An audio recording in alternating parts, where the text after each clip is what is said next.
Olá, sejam todos bem-vindos. Está no Alvana Podcast, um podcast que acolhe você e sua família. Eu sou a Thaís Emanuele e hoje a gente vai falar sobre políticas públicas voltadas para o autismo. E para falar sobre esse assunto tão importante, está aqui comigo hoje o deputado estadual Marcos Maciel.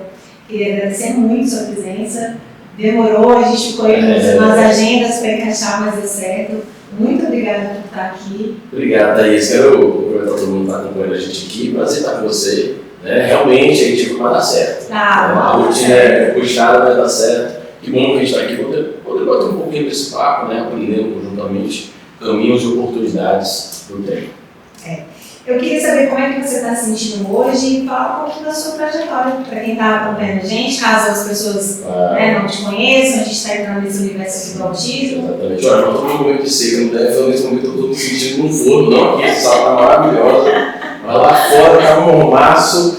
Thaís, assim, eu sou um jovem nascido e criado em Ceilândia, sou pedagogo de formação, fiz uma especialização na Universidade de Brasília em gestão de políticas públicas com foco em gênero e raça, mas a minha história é um movimento social, um movimento estudantil, começou ainda no final dos anos 90, 98, então eu sempre militei na causa das comunidades, dos territórios, com um foco nas juventudes, E aí, obviamente, nessa nossa caminhada histórica, com mais de 20 anos de trabalho comunitário, surgiu a possibilidade de a gente colocar o nome à disposição da cidade. Então, hoje eu estou deputado distrital, a primeira candidatura, mas com um trabalho enraizado, com vários coletivos, vários movimentos.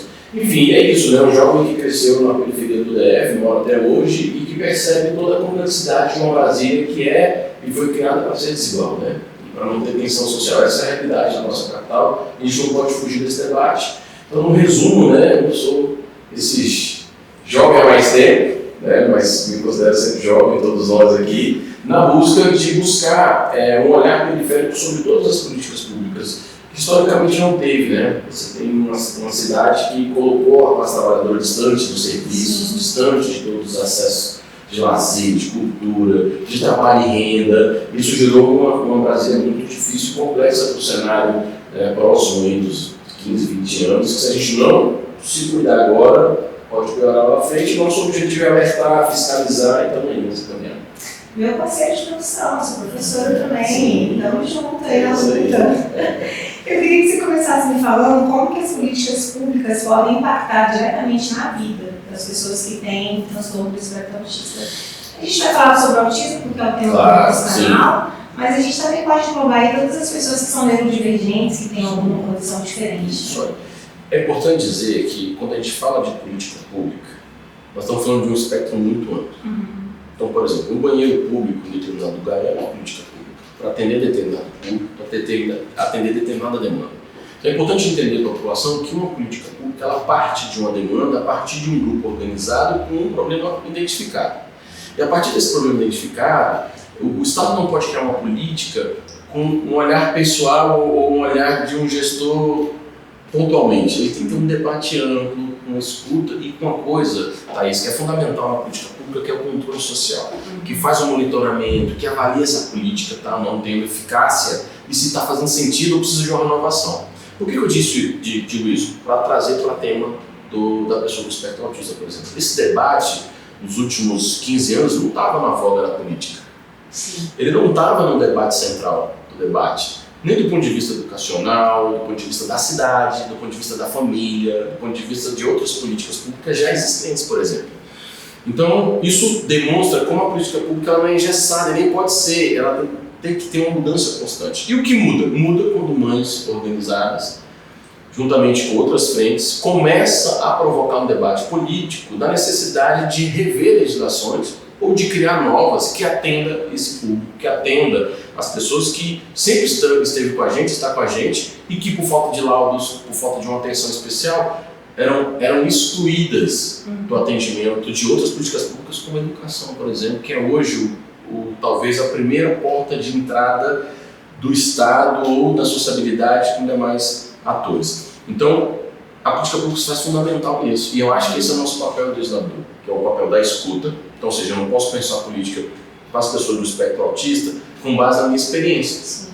Eu tenho que pensar na múltiplas experiências. Então, eu faço parte da frente parlamentar da pessoa do espectro autista na Câmara Legislativa, onde o deputado Eduardo Pedrosa é o presidente. gente tem feito várias alterações e mudanças de legislações, mas não tem sido um pacote geral, tem sido um ensaio de caixinhas, né?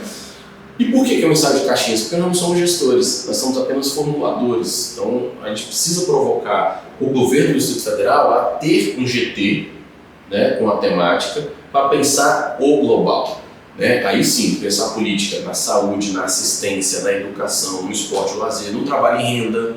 Né? Nós estamos agora com um debate de uma lei, Thaís, que está próxima de ser votada lá, onde, por exemplo, um órgão do GDF entrou com um pedido de não ter pessoal autista no concurso público para eles. Saindo contra a lei, né? Por quê? Ai. Por quê? Porque eles não vão ter a função final do nosso curso. Mas, cara, nenhum órgão tem só a função final. Você tem a parte administrativa, você tem a parte, né? Tem uma série de outras coisas e que as pessoas podem atuar. Sim. Né? Não precisa de um esforço físico. E ainda que precisar de esforço físico, isso não é limitador. Não é, porque não é a gente tem limitador. autistas que não tem nem questões motoras. Exatamente. É um preconceito. É um preconceito. Então, a gente começa então a trazer esse debate, porque as pessoas acham que automaticamente, e até por desconhecimento da temática, isso eu não tenho que confessar, tanto a classe política como a sociedade como um todo não compreendeu ainda quais são os limites ou não da pessoa com espectro autista. Quando se fala uma pessoa com espectro autista, automaticamente coloca ela num campo que é um campo que ela não está com altas habilidades, não está com capacidade. E é mentira, não é isso, pelo contrário. Obviamente que ela precisa de outros suportes e outros acompanhamentos para outras afinidades ou relações. Sim, que não inibe nada do fazer, né? A gente tem níveis também, né? Depende do nível que ela está de suporte. Exatamente. Se for um nível de suporte, passa despercebido. Sim, a grande quantidade de números que a gente está tendo diagnósticos na vida adulta são muitos, porque foi negligenciada a infância toda, a adolescência, cresceu, mesmo com todas essas dificuldades que as pessoas têm de socialização, de interação, e que estão sendo diagnosticados porque o filho foi diagnosticado.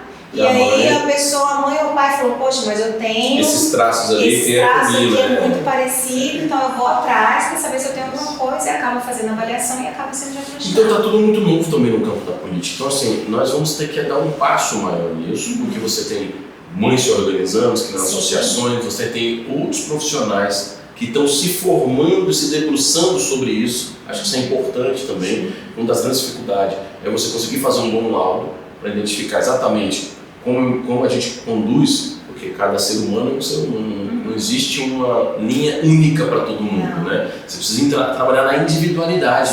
E isso é o difícil na política, porque a política ela pensa para o conjunto todo. E aí não, por isso nós temos que pensar a legislação que ela parte do princípio para o todo, dando oportunidade de acesso, igualdade na perspectiva e equidade na ação, para aí sim, na individualidade ela conseguir de cada um. Para isso nós vamos ter CAPs especializados, profissionais na rede completa, você precisa ter uma educação diferenciada, não dá para você colocar você não vira depósito de criança na escola, você é pedagogo, eu sou pedagogo, sabemos, você tem que ter toda uma estrutura que tem os monitores apropriados, os orientadores educacionais, os psicólogos dentro da rede, porque você consegue trabalhar isso com mais tranquilidade. Quando não tem, aí você sobrecarrega um profissional que não vai conseguir fazer o papel de trabalhar na individualidade e também aquela criança, aquele adulto, aquele adolescente que está precisando daquele atendimento naquela fase não vai conseguir e isso só piora ou pode não fazer um bom desenvolvimento. Então a gente tem tido esse debate na Câmara Legislativa, né, aqui no Distrito Federal e também na Câmara Federal, que tem avançado em algumas medidas. Então, sem dúvida nenhuma, eu vejo um cenário positivo porque a pauta entrou. Eu acho que isso é importante. Nós estamos começando a colocar isso como um tema central. Tá, muito legal saber disso, porque a gente veio numa batalha, numa luta de muito tempo. Meu filho foi diagnosticado há 10 anos atrás. E há 10 anos atrás não se tinha, não tinha nem a lei Berenice Viana de 2012, né, foi diagnosticado, não tinha lei ainda. Então, assim, eu vejo que está tendo melhorias nessa questão de ter a lei, mas eu acredito também que, é importante ter a lei, claro que a gente não faz nada sem a questão da lei, mas como que eu consigo fazer com essa lei? Eu já ouvi uma expressão PEG, né? Fazer a lei pegar. Regulamentar ela, exatamente. Fazer com que a lei, de fato, venha a beneficiar mesmo os nossos filhos, ou assim, as pessoas que têm autismo. Como é que Thaís, isso funciona? Toda política ela só pega se os grupos organizados fazerem pressão. A gente tem umas mãos boas. Se não, a lei vai existir, mas não pega. Por quê? A escola não tem condição de fazer. A secretaria tem muita demanda, não consegue regulamentar. O orçamento não tem um recorte específico. Não tem ninguém que fiscalize, por exemplo. Uma das coisas que a gente tem acompanhado é se a rede privada tem destinado vagas para as pessoas do espectro autista, por exemplo. Não vaga só de trabalho, vaga no estacionamento, né? Como tem feito essa percepção, como acolhe uma criança ou uma pessoa do espectro autista quando ela tem um cordão identificador, por exemplo. Isso tudo a gente tem começado a fazer. Mas os grupos organizados precisam fazer pressão. Precisam começar a discutir com a escola de essa escola precisa ter, mas aí que está o detalhe. Não é que a escola precisa ter, nós precisamos fazer o seguinte, olha, educação, pegar a educação, porque hoje é um lugar onde as portas, onde as pessoas estão se encontrando. Sim. Existe a lei, mas se não existe um monitor e a rede preparada, e aí? Então, vamos ter que disputar o orçamento, vamos ter que disputar a nomeação desses caras, vamos ter que disputar a estrutura. Então, você vai ter 5, 6 estudantes dentro de uma sala de aula, um professor que não tem o suporte necessário e aí todo mundo sai prejudicado. Todo mundo mesmo. O professor adoece porque ele não sabe o que fazer. Os alunos não sabem lidar, a família. E vira uma bola de neve. E aí a família, às vezes, para não expor, porque sabe como é que é o ambiente escolar. Sim. Acaba retirando ela daquele seio de sociabilidade, tenta buscar, ou às vezes reforça um discurso que nós avançamos para poder não existir, que é não ter uma escola única, sabe? Aquela coisa da escola especial única, como se ele não pudesse estar em outro espaço. Só que se a escola também especial única não tiver a estrutura necessária, não tiver o local necessário, como é que nós estamos pensando nisso? Vai segregar? Sabe? É outra caixinha que nós vamos abrir. Eu acho que existe, é importante, eu conheço, eu acompanho, mas em algum momento a pessoa vai sair daquela escola e vai transitar no mundo.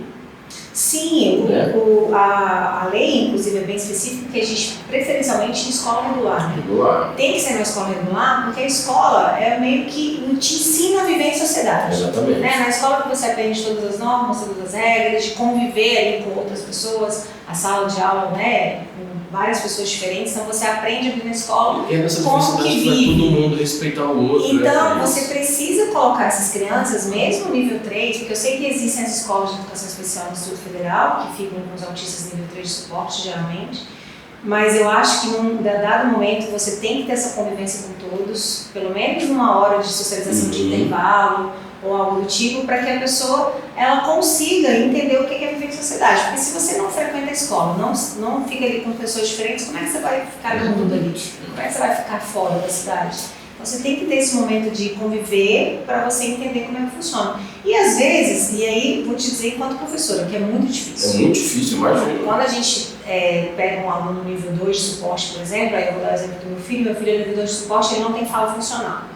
Ele é super esperto, inteligente, acompanha tudo que se fala para ele, ele entende, mas ele não consegue ter o diálogo. Então, ele faz, se necessário, que ele esteja um monitor dentro e fora da sala de aula. Questão de bullying, questão dele não conseguir me contar o que está acontecendo, porque ele não consegue mesmo. Então, tem que ter um monitor. Veio a lei e ajudou, porque aí eu levo o laudo na escola e falo, meu filho precisa de um monitor, está escrito no laudo dele, inclusive, que ele precisa, e a escola fornece. Para quem está nos assistindo, meu filho estuda num colégio particular, não é cobrado mais na mensalidade, isso aí é uma lei, então a obrigatoriedade da escola fornecer um monitor, e ele tem esse monitor. Mas tudo isso porque eu tenho instrução e tenho conhecimento. Sim. Então a gente tem várias famílias que às vezes levam o laudo lá, a criança precisa de um monitor e ela não tem porque a família não. Assim, né? ela não foi lá e falou, assim, porque eu acredito que todos os órgãos públicos, as escolas, enfim, se você não mostra, tá aqui, é lei. Tá não, finge que não veio, finge que não sabe. A pessoa finge que não tá vendo. E aí você tem que ter todo o preparo para os professores, aí no caso um professor só, meu filho está no 8º ano do ensino fundamental. Então ele tem 13 professores. Então como que é feito o preparo desses 13 professores para saber lidar e para saber acompanhar? Então é tudo muito complexo, é tudo muito novo, né? Assim, as escolas estão tentando se preparar. Eu vejo a boa vontade, mas eu falo assim, gente, tem que ter curso, tem que ter capacitação. E às vezes o professor também reconhece a família, também por preconceito, não busca os determinados, ou por uma ausência da família. Acho porque assim, a maioria da nossa população empobrecida busca a rede SUS, por exemplo. demora muito com um psicólogo, com um psiquiatra, com um neuro. Então, como é que eu consigo provar que meu filho precisa do monitor? Porque eu preciso de um laudo. Mas eu tenho que sair peregrinando, porque eu não tenho um espaço de referência ou não tenho profissionais que possam não vir a cá que nós vamos fazer se é de fato precisa de suporte ou não, né? Quais são os caminhos que nós podemos isso aí, a próxima pergunta que eu ia te fazer. A gente já tem no Sul, por exemplo, eu sei que tem, e no estado de São Paulo, em algumas cidades, não São Paulo capital, que tem já centro, né, de tratamento para autistas. E BH também, se não me engano. Se não me engano, tem. Eu sei que o primeiro foi no Sul, é um centro de referência muito legal. Eu quero ter a oportunidade de conhecer, mas é público, aí você tem todo o acompanhamento. E você tem, aqui em Brasília, a gente está na capital do Distrito Federal, e aí? O que falta para fazer isso acontecer? O que a gente, enquanto mãe, população, tem que fazer para acontecer? Olha, Thaís, no meu olhar hoje, enquanto deputado, falta vontade política. Existe a legislação, a possibilidade de a gente ter um espaço. Sim. Eu estava aqui olhando, porque nós estamos próximo da casa do governador. Sim, aqui pertinho. Não sei o que ele faz lá. Não. Mas é um baita espaço. É um baita espaço. Poderia ser um grande centro de referência. Acho que ele não fica aí, né? Não, acho que não. Acho que ele não fica aí, não. Tem uma mansão de 23 milhões. Ele não vai ficar aí. Não, um espaço que o Estado já está pagando para nada. Poderia ser um espaço com múltiplo, desde natação, de ecoterapia, para um grande centro de referência da pessoa do espectro autista para fazer o acompanhamento, os laudos, os acolhimentos, os encaminhamentos necessários. E a gente precisa, aí eu acho que é uma rede, ter, primeiro, os profissionais capacitados. Então, na nossa rede da assistência social, na rede de saúde, nós precisamos saber que precisa ter. Então, o Estado também precisa, com a sua escola de aplicação, com a EAP, por exemplo, fazer as formações para essa temática, para que esse profissional entenda e consiga identificar, busque especializar os profissionais da rede, para que ele possa ter os instrumentos necessários até para conseguir fazer um bom laudo, porque nós convenhamos que tem laudos e laudos, né? Sim. E o Estado conseguir implementar. Então não é só simplesmente, porque senão também eu faço assim, vou inaugurar um centro de referência, eu construo um equipamento público e não tem gente. Aí a mãe vai lá e vira um outro problema. Fala assim, olha só gente, mas é um centro de referência, mas não tem profissional, é um centro de referência, mas a fila demora 6 meses. Então a gente precisa também ter isso tudo acontecendo. O problema é que não está acontecendo nada. Tem só legislação, uma vontade de dizer, olha, a gente reconhece que existe a pessoa do espectro autista, estamos fazendo coisa aqui paliativa, que é para tentar dar uma melhor condição e evitar os preconceitos, mas do ponto de vista político, executivo, real, não se tem. Então, o que falta é vontade política. Nós tivemos agora na FCE, na UNB, a UNB tem feito um debruçamento sobre isso. A Faculdade de Ciência da Saúde, lá em Ceilândia, já lançou a pedra fundamental do CRI, que vai ser um centro de referência da infância e que tenha a possibilidade de também ser esse centro de referência da pessoa do espectro autista. A própria universidade, que forma ali fonoaudiólogos, enfermeiros, farmácia, uma série de formações na área da saúde já estão preparando os estudantes e que podem também fazer seus estágios, suas residências no próprio centro de referência. Sim. Então, esse é um caminho, mas olha só, é a universidade se colocando à disposição. E onde está o Estado?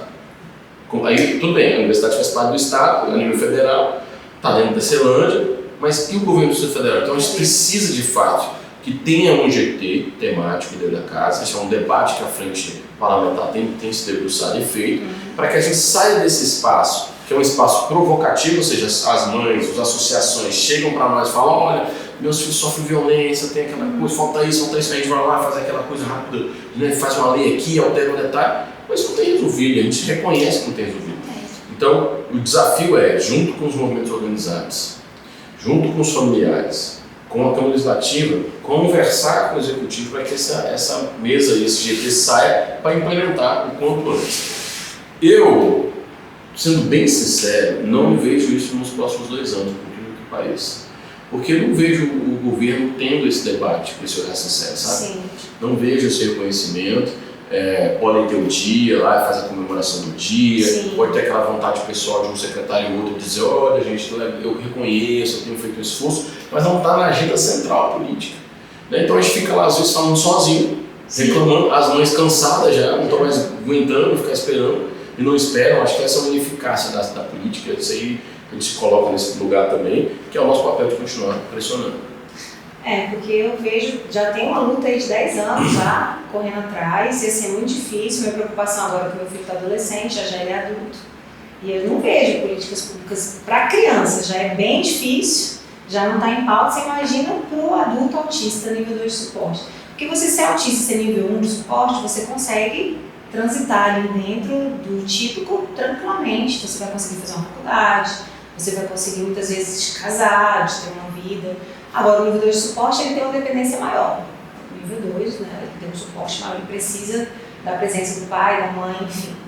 E eu não vejo, e eu quero que meu filho tenha uma profissão, que meu filho ele tenha hiperfocos, que ele seja atendido. E aí, como é que faz? Eu vou ter que gritar, bater panela e sair atrás, porque eu não vejo acontecendo, não vejo tendo em Brasília. A gente tem, meu filho ficou na fila de espera para neuropediatra. 8 anos. Gente, que absurdo. 8 anos. E aí, claro, graças a Deus eu tenho um plano de saúde, ele começou a fazer o tratamento e a gente foi atrás, ele começou. E aí eu consegui, levei ele, inclusive, falei, não, agora eu quero que ele faça, levei ele no Hospital da Criança, doutora Jane, inclusive, que atendeu ele lá, muito boa. E aí depois a doutora Jane teve que se afastar, ela teve um afastamento e eu não consegui mais continuar com o meu filho com a consulta lá, no hospital de apoio. Simplesmente a médica afastou, por motivos de saúde, e eles não colocaram outro médico no lugar e eu simplesmente rompeu o tratamento. Agora eu fico pensando, eu tenho condição de ter um plano de saúde, corri, meu filho tem. Agora eu fico pensando nessas milhares de famílias, porque os casos, os números de autistas não estão crescendo. A gente já tem, né, o último censo, acho que vai sair agora, mais de 2 milhões de pessoas com autismo no Brasil. E esse número vai crescer, porque tem pessoas, como eu te falei, que estão sendo diagnosticadas na vida adulta. E assim, eu não vejo o governo fazendo nada para atender essa população. Desde as escolas, que é a minha vivência em escola, que não tem monitor preparado, que não tem professor preparado, que a pessoa não sabe fazer caso de crise, que não tem o laudo chegando. Às vezes a gente fala, o seu filho tem alguma coisa, mas a família não tem condição. Como é que ela vai apresentar? Você falou, é um direito meu, é um direito por lei. Mas se eu não tiver um laudo respaldado por um médico especialista, não é qualquer médico, eu não posso ter um clínico geral que vai atestar aí um laudo de uma criança. Tem que ser um médico especialista. Ou ele é neuro, ou ele é psiquiatra. E aí? Quantidade de neuropediatras que a gente tem em Brasília, de neuro... Na rede ainda? Na rede. Quantos? Não tem, eles não conseguem atender. Eu fico vendo assim, na minha cabeça não deixa de ser descaso. Mudando aí de um assunto, eu vi uma reportagem, acho que foi na sexta-feira, da carreta da mulher do Sesc. Sim. E eu vendo mulheres chegarem lá 4 horas da manhã, porque já tem mais de 800 dias que estão esperando por mamografia. Eu fico pensando, eu tive câncer de mama, então a gente está no Outubro Rosa, né? De novo, Deus, eu sou muito abençoada, porque eu tenho um plano de saúde, eu descobri no início. Tem 3 anos que eu tive câncer e estou bem, fui curada. Graças a Deus, fiz o tratamento, acompanhei, fiz a cirurgia, mas tudo no prazo certinho, porque a gente sabe que quando fala de câncer, se você passa um mês ali, 2 meses, já toma, já vira uma confusão. E aí aquilo ali, de ver aquela reportagem daquelas mulheres que chegaram aqui 4 horas da manhã, mexeu muito comigo. Porque você pensa, o câncer tem que ser descoberto no início para que você tenha um tratamento eficaz. A pessoa fica 2 anos numa fila esperando uma mamografia.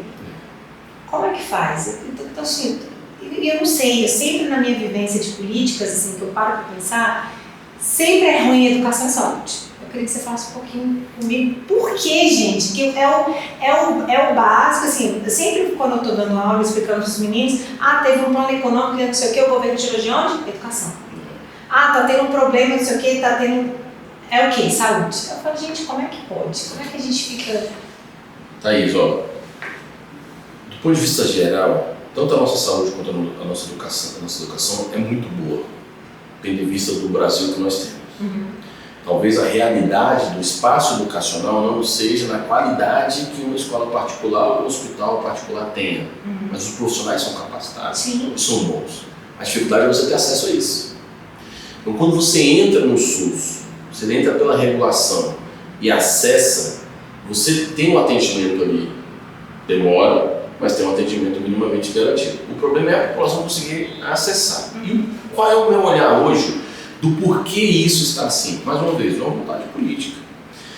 E não é só o espaço, e não é só o profissional, é o profissional e o espaço. Então, imagina você ir para uma escola e não ter condição de trabalho. Você pode ganhar o salário que for. Se você tiver 45 alunos dentro de uma sala de aula e você não tem condição de trabalho, você adoece. Sim. E você começa a falar, isso aqui não faz sentido para mim, não é mais sobre dinheiro, eu vou abandonar, vou caçar outra coisa na minha vida, eu vou caçar outro espaço que eu tenha. Pode ser um valor menor de salário, mas que eu tenha condição de trabalho e que eu possa não adoecer pelo meu trabalho. Isso é tanto na saúde como na educação. Ó, nós temos o maior número de médicos por habitante no Brasil. Aumentou nos últimos 5 anos, salvo engano, 48% desses profissionais. A maioria está na rede privada. Sim, eles não ficam no público. Não ficam no público. E não ficam no público não é só pelo salário. É pelo salário também. O profissional já faz as contas. O profissional para uma clínica cobra R$200 a consulta. Atendo 10 pessoas ali, é o dinheiro que o plantão do SUS paga. Que paga menos. O SUS aqui está pagando R$800 um plantão. Então, o médico fala, para chegar no plantão e eu não ter um palito para olhar sua garganta, para não ter condição de trabalho. Então assim, gente, espera lá, o que nós estamos lutando? E também, o meu olhar é sempre isso, nós, e aí eu vou pegar a saúde, a alta complexidade da saúde é muito mais cara. O seu exame inicial é mais barato do que o tratamento. Sim, com certeza. O tratamento para câncer e quimioterapia é caríssimo. Caríssimo. Mas o Estado prefere chegar nesse nível de você precisar de um hospital oncológico. Sim. Do que eu sair fazendo a prevenção que é barato, que você precisa de profissionais que você consegue colocar em todos os territórios, né?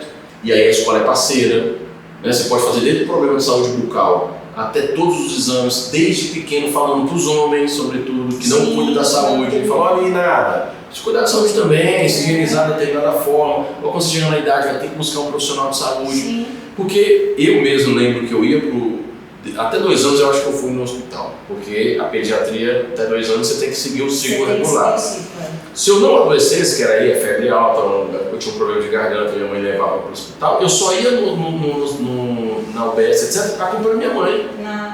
Porque ainda assim as mulheres têm uma rotina de hospital muito maior, porque faz o exame de prevenção, o Papa Nicolau, sem dúvida nenhuma, mas também com preconceito de machismo. Então assim, e não é dinheiro, tá?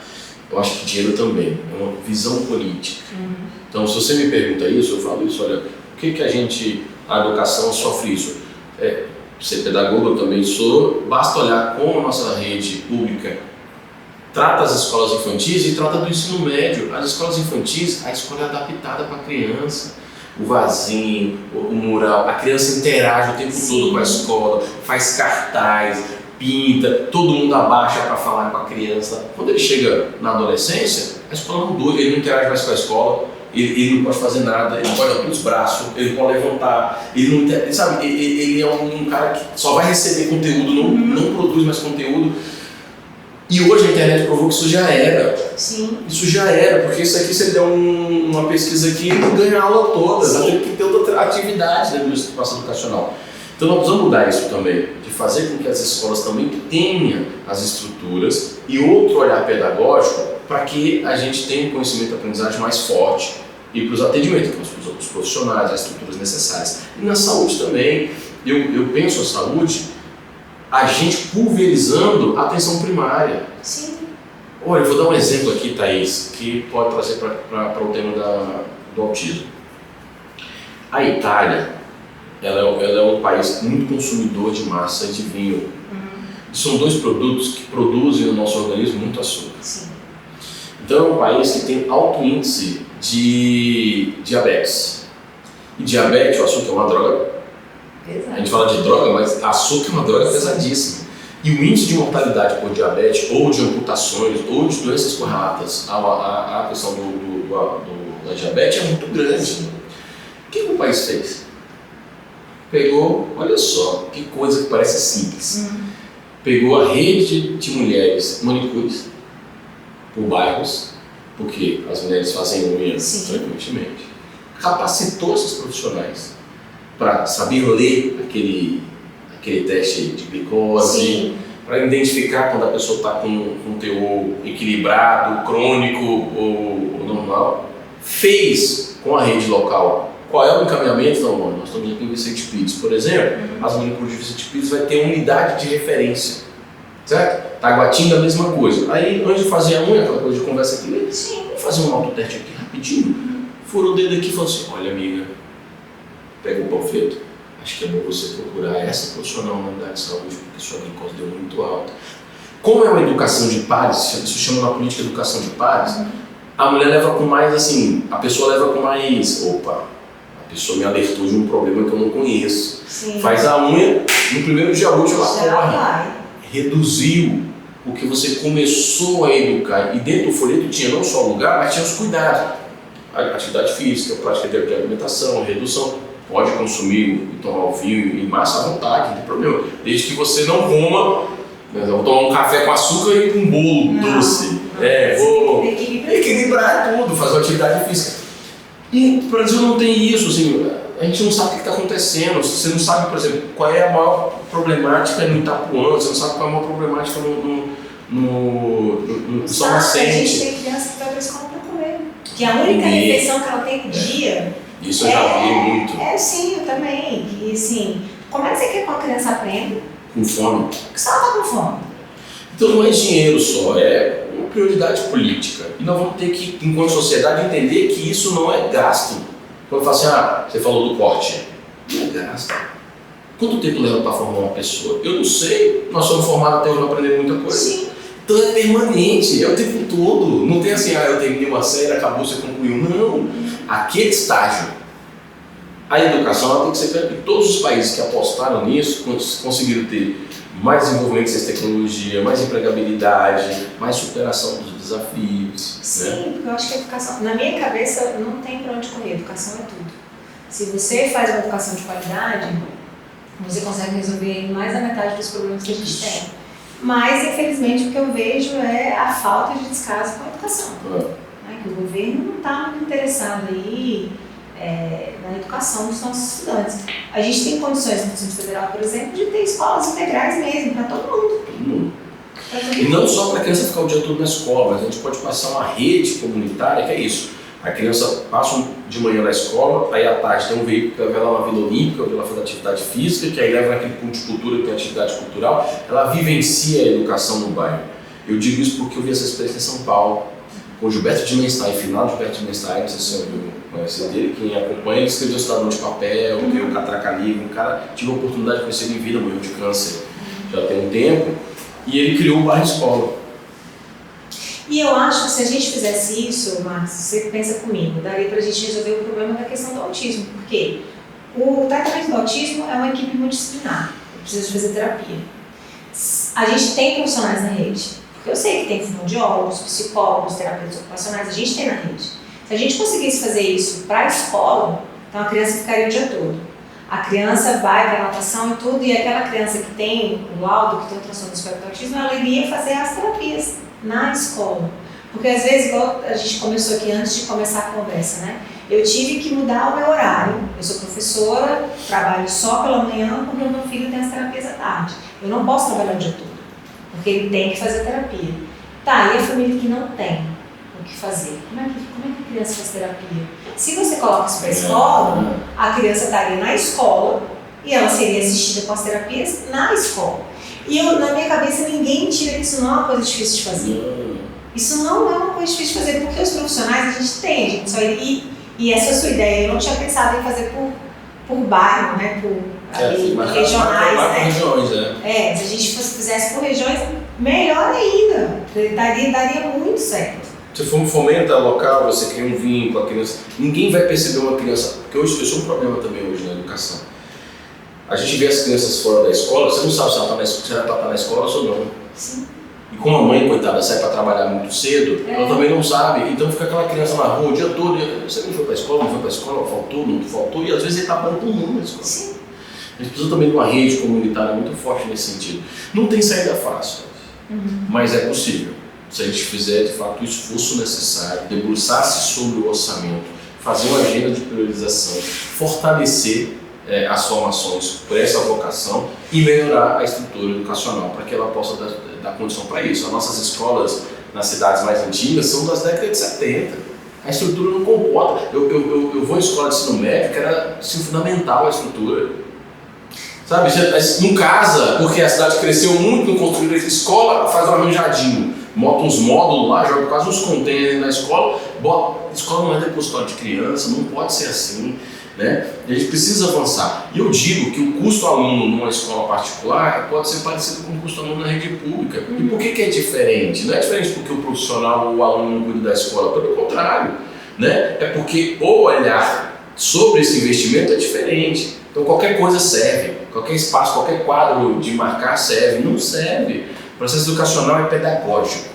Ele não é uma caixinha num espaço desse que aprende. Eu aprendo com a vivência, seu filho aprende com a vivência, quando ele toca nas coisas, quando ele experimenta as coisas, quando ele vê aquilo que você está explicando para ele, que ele tem contato, e isso tem muito mais. A minha filha, eu vim agora de manhã da reunião dos pais. E ela estava muito mais ansiosa por saber as notas da prova e todo o resto. Do todo o resto. E eu falei, filha, eu não quero que você fique ansiosa por nota. Olha, eu sou pai e estou dizendo para minha filha, prova não qualifica ninguém a nada, filha. Você pode ter tirado 0 numa prova. Eu quero saber, você entendeu? Você aprendeu com o seu erro? Se você aprendeu com esse erro também, tudo bem. Você vai recuperar essa nota depois. Do que você tirar 10 e você não saber nada. Porque você fez um decoreba e aplicou numa prova. Não aprendeu nada. Não aprendeu nada. Então eu prefiro que você aprenda e supere a nota a partir do seu aprendizado do que simplesmente eu tirei 10, aí eu apaguei o HD aqui, eu apaguei esse arquivo do que eu tirei 10 porque eu agora quero pro próximo.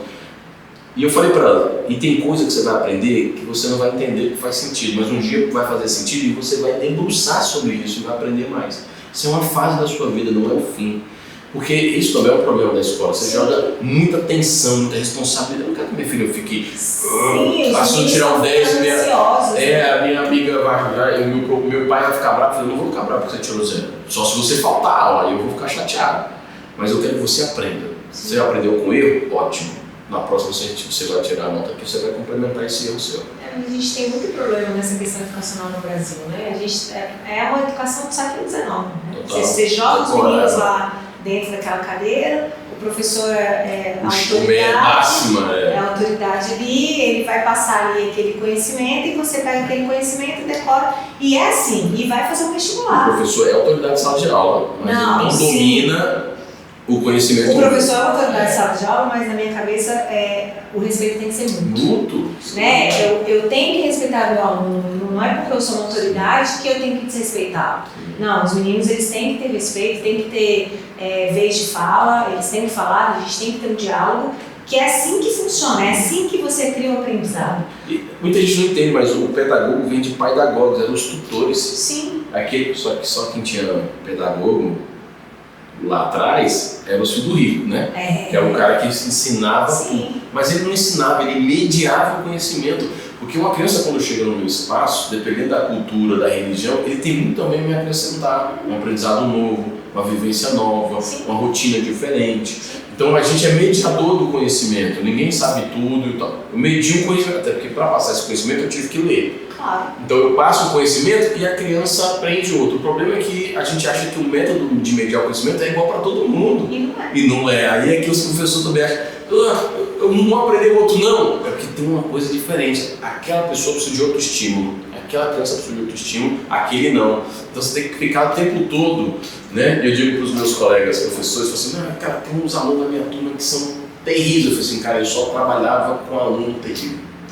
E sabe o que eu fazia? Você sabia que o aluno terrível, todos, assim, eu tenho 20 anos de sala de aula, são muito inteligentes. Muito! E aí é uma questão, não é uma questão de conhecimento de aprendizado, é uma questão às vezes que ele está passando por um problema de... Não, e às vezes ele está com um problema em casa, com a família, ele está ali com o pai que, sei lá, ficou desempregado, agressão, com a família, mãe, está apanhando. Ou seja, eu sempre falo isso, de trás de um aluno que é terrível, que quieto, vai, tem alguma coisa ali atrás da família daquele menino que está fazendo ele ser assim.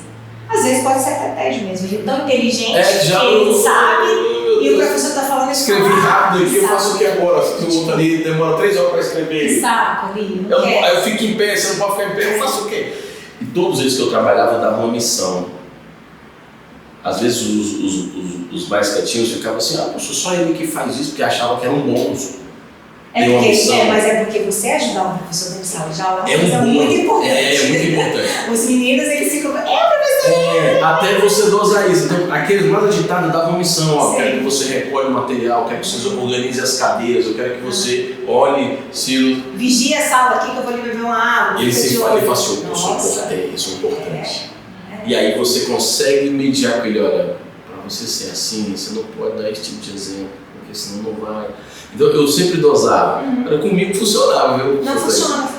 Agora, aí você falou, cada ser é um ser, então às vezes aquela criança que é violenta, ela não é violenta, ela está reproduzindo o que ela está vivenciando dentro de casa. Assim, isso aí já é pacificado em várias literaturas, em vários aprendizados, e eu acho que a pessoa do espectro autista também, eu acho que é isso, assim, as famílias estão aprendendo a lidar com isso agora, os profissionais estão surgindo com capacidade agora, mas o Estado que entenda isso, para ser esse espaço mediador, e não ser esse assim, a criança eu preciso acolher porque o conselho tutelar diz que eu tenho que acolher, isso acontece muito. E onde é que eu enfio o menino? Essa é a palavra. Onde é que eu enfio o menino? Eu jogo numa sala de aula e fico rezando, porque a escola também não tem a estrutura necessária. Então a tal da sala regular, né?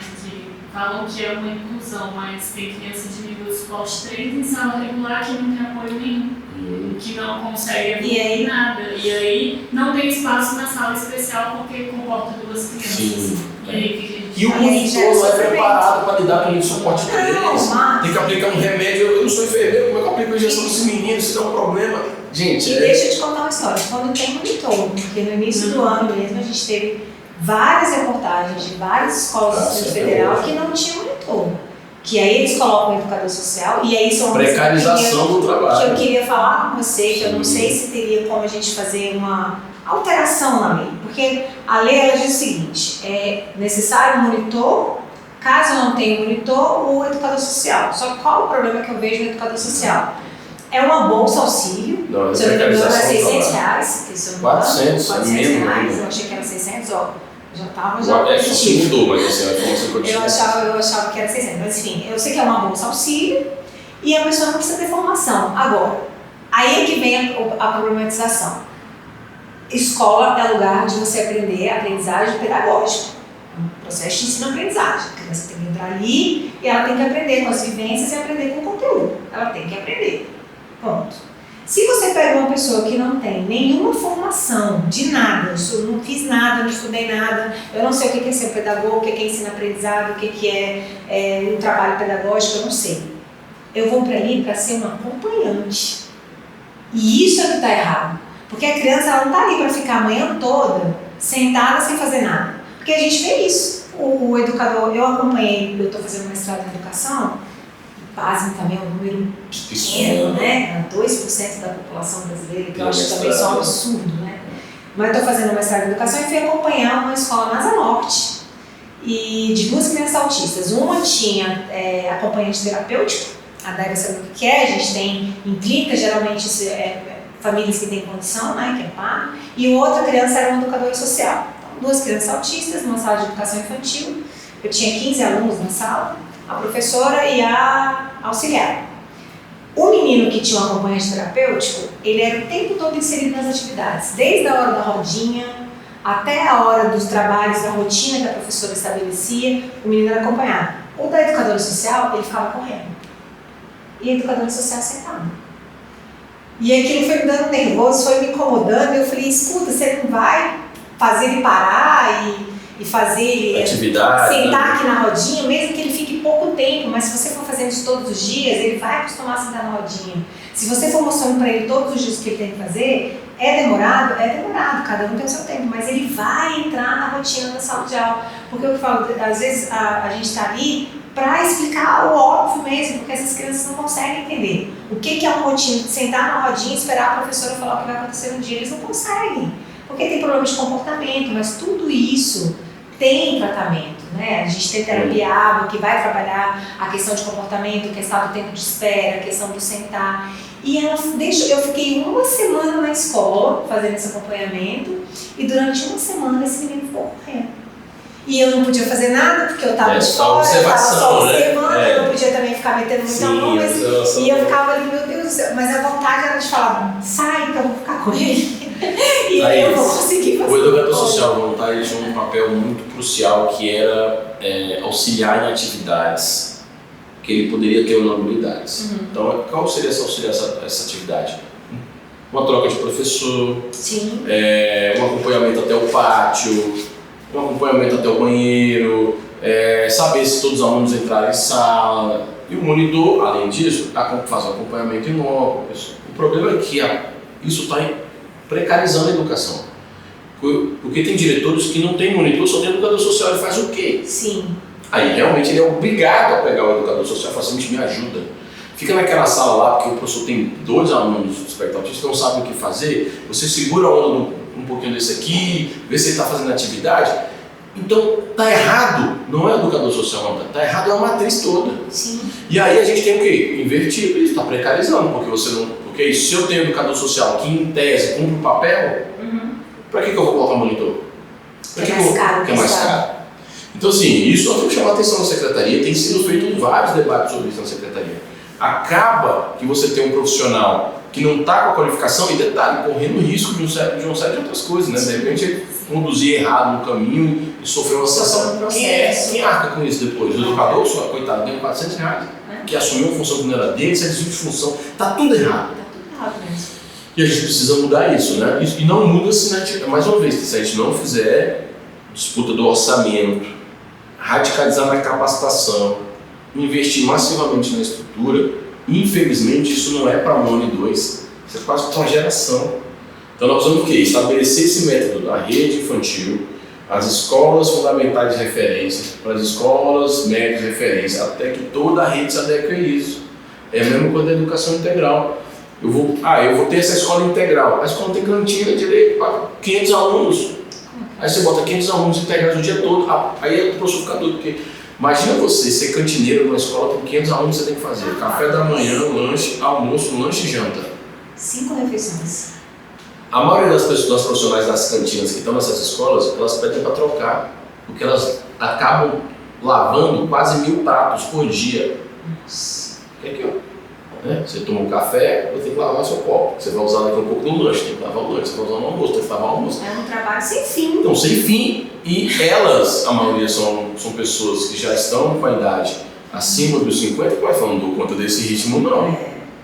Né? Eu falando, gente, bota aí uma máquina de lavar profissional, industrial. Sabe, parece coisa boba. Tudo bem, custa 20 mil cada uma. Mas é investimento, gente. Investimento, você vai dar qualidade para o trabalho. Mas vai tirar cantineiro? Não, cantineiro vai ter outro foco, que é na alimentação, que é no de preparar o alimento, né? Tem que preparar. Enfim, assim, eu fico angustiado às vezes, porque assim, a gente fala, e existem 2 práticas no mundo e no Brasil, da educação, da saúde. Mas é isso, a gente cada um está tratando na sua caixinha e tá tipo assim, quem gritar primeiro eu olho, sabe? E não pode, assim, nós precisamos de um Estado que seja comprometido no macro mesmo, né? Entenda isso. Isso não seja uma política de governo, tá? Isso é outro problema nosso, né? Quantas vezes muda o governo e muda uma matriz de pensamento de escola? Aí começa tudo do zero. Pois é, vem um que tem uma cabeça, não, tinha que ser uma coisa já bem organizada para os próximos, né? Agora vem estar um desastre de escola militarizada. Isso é um desastre. Eu já escrevi artigos sobre isso, eu tenho um estudo da CLDF sobre isso, eu tenho um estudo da própria polícia sobre isso. Não faz sentido nenhum. Por quê? Porque nós inventamos uma escola militar, um colégio militar do Dom Bosco, que não é policial, a matriz é da polícia, mas a escola recebe 4 vezes mais orçamento de qualquer escola militarizada.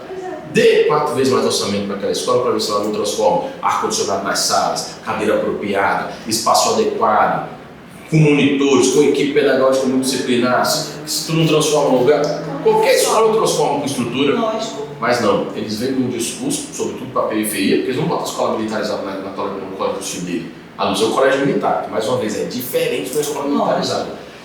Isso é um desastre. Aí, ou seja, a gente fica testando coisas pedagógicas para fazer propagandismo barato e alguns da população, coitada. A população que sofre. A escola ali vai ter polícia, para o meu filho é melhor porque ele vai estar seguro. Não vai estar. Eu tenho um estudo que os assaltos fora da escola continuam. Porque o problema é entre casa e escola. Dentro da escola, não é dentro da escola. O professor tem autonomia pedagógica de conduzir. Se o pai é divergente com a tese ou não, aí dentro de casa ele faz o que ele quiser sobre a religião, sobre o gênero, ele debata isso. A escola não tem isso, a escola vai acolher e vai dizer que existem as várias matrizes e que o respeito tem que prevalecer, independente. Esse é o papel da educação, da mediação. Não, as pessoas acham que, até brinco, eu falo isso porque as pessoas falam assim, vocês são doutrinadores, você é amigão, professor doutrinar esse alguém. O que o professor faz é despertar. O que o professor faz é despertar, e às vezes o professor desperta mesmo. A educação é libertadora. Sim. Quando a ação é libertadora. Sim. Então, às vezes, se não o pai dentro de casa que passa mais tempo com o filho, teria muito mais poder de fazer coisas do que a escola passa um período, né? Mas não é, porque as pessoas precisam entender isso, né? E outra, então assim, é isso, não temos uma política de Estado, o governo do Ceará fez isso, muda governo, sai governo, todo mundo investe o mesmo percentual do orçamento, o mesmo modelo de escola, o ideal é lá estourado. Então existe essa experiência.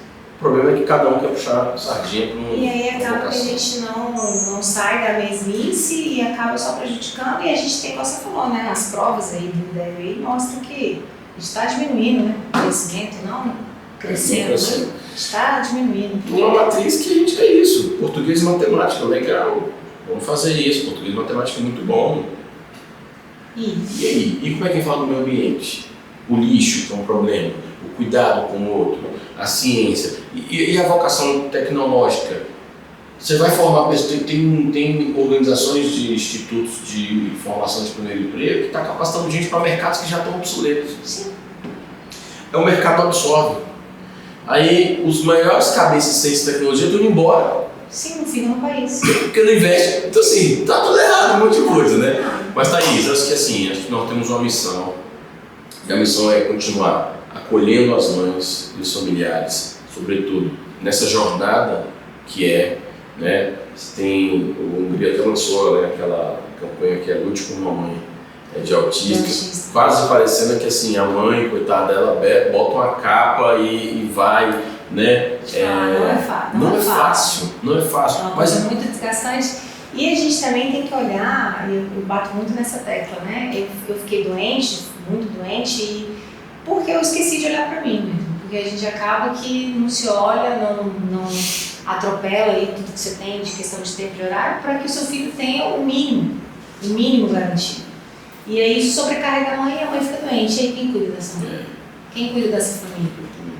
Entendeu? Então assim, a gente está chegando ao final, infelizmente, porque por mim eu ficaria aqui o dia inteiro. Isso aí, gente. Muito legal. Mas muito obrigado. Eu queria que você deixasse aí um conselho, umas palavras pra gente que é mãe, que nem eu, que luta aqui, que tô pensando já falei, ó. Vamos pensar junto em uma medida para adultos autistas, porque a minha preocupação enquanto mãe de adolescente é quem vai virar adulto já. Sim, eu acho que a nossa primeira luta é pensar um centro de referência para essas múltiplas faixas etárias e os espectros. Acho que isso é fundamental. Sim. Se a gente tiver o centro de referência, automaticamente a gente consegue ter, né, as formações necessárias, os profissionais necessários, porque, sem dúvida nenhuma, o tema vai perpassar.